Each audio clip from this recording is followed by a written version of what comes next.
Hello guys, welcome back sa akin channel. Ang ituturo ko sa inyo ngayon ay ang kantang Wag Mo Na Sana by Parokya ni Edgar. Pero bago tayo magsimula, kung hindi ka pa nakakapag-subscribe sa akin channel, please subscribe at paklik mo na rin yung notification bell para lagi kang updated kapag meron akong bagong upload. Simulan na natin. So para sa intro, ang mga chords na gagamitin natin dito ay G, next ay C at 9, bali, i-play mo yan ng 3 times at pagkatapos ay E minor, D, at C at 9. So, para sa strumming pattern niya ay ganito. Kapag G at C at 9, ganito yung strumming pattern niya. Down, down, up, then lipat. Down, down, up, up. Then lipat ulit. Down, down, up, lipat. Down, down, up, up. Then lipat naman. Down, down, up. Then last. Down, down, up. At kapag E minor, yung kanyang strumming pattern ay dalawang down. Down, down.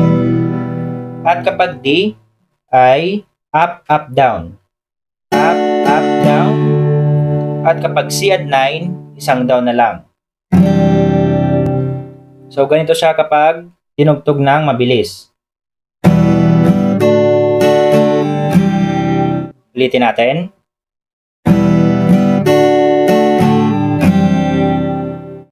So, ulitin pa natin. Down, down, up, down, up, down, down, up, down, up, down, down, up, down, up.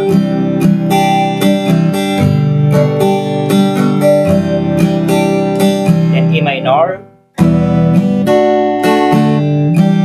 Proceed ka na ng verse 1. At para naman sa verse, ang mga chords na gagamitin natin dito ay G, next ay C at 9. Bali, i-play mo yan ng 4 times at pagkatapos ay E minor, D, C at 9. So, bali, uulitin mo yan ng 2 times at pagkatapos ay D. At yung buong verse ay uulitin mo ng 2 times. At para naman sa strumming pattern niya ay pareho lang sa intro. Pero yung C at 9 at D, yung kanyang strumming pattern ay down, down, up, down, up. Ngayon, play natin yung verse. 1, 2, 3, go!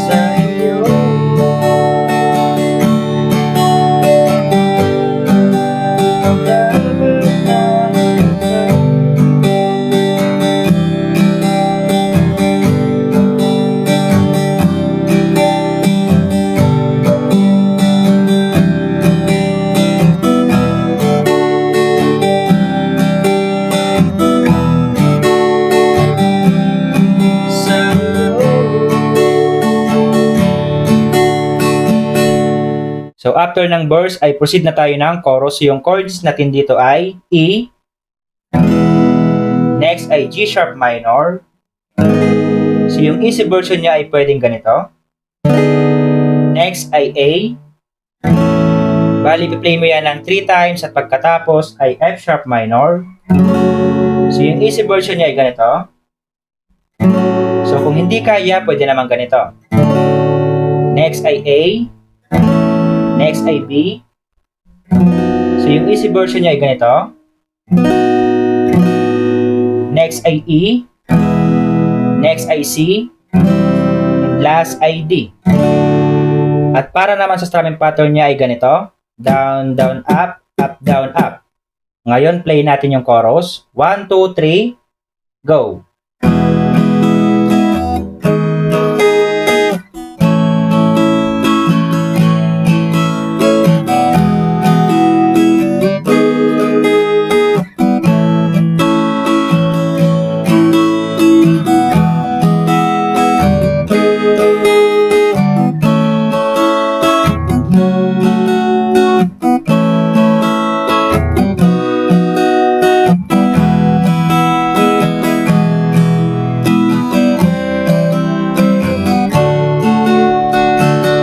after mong ma-play yung chorus, ay ipi-play mo naman yung verse 2. So yung chord sa verse 2 ay pareho lang sa verse 1. Then after that ay last chorus.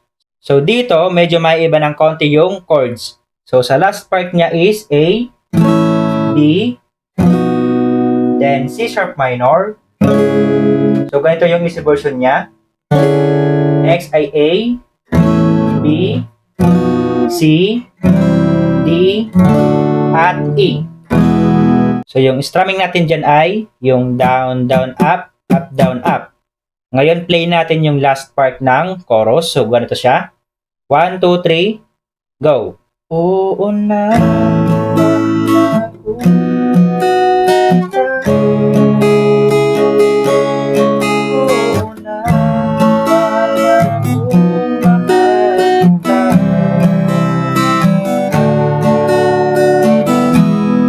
So, ganun lang tugtugin na kantang Wag Mo Na Sana. Kaya kung nagustuhan mo, please like and share this video. Maraming salamat po sa panonood and enjoy!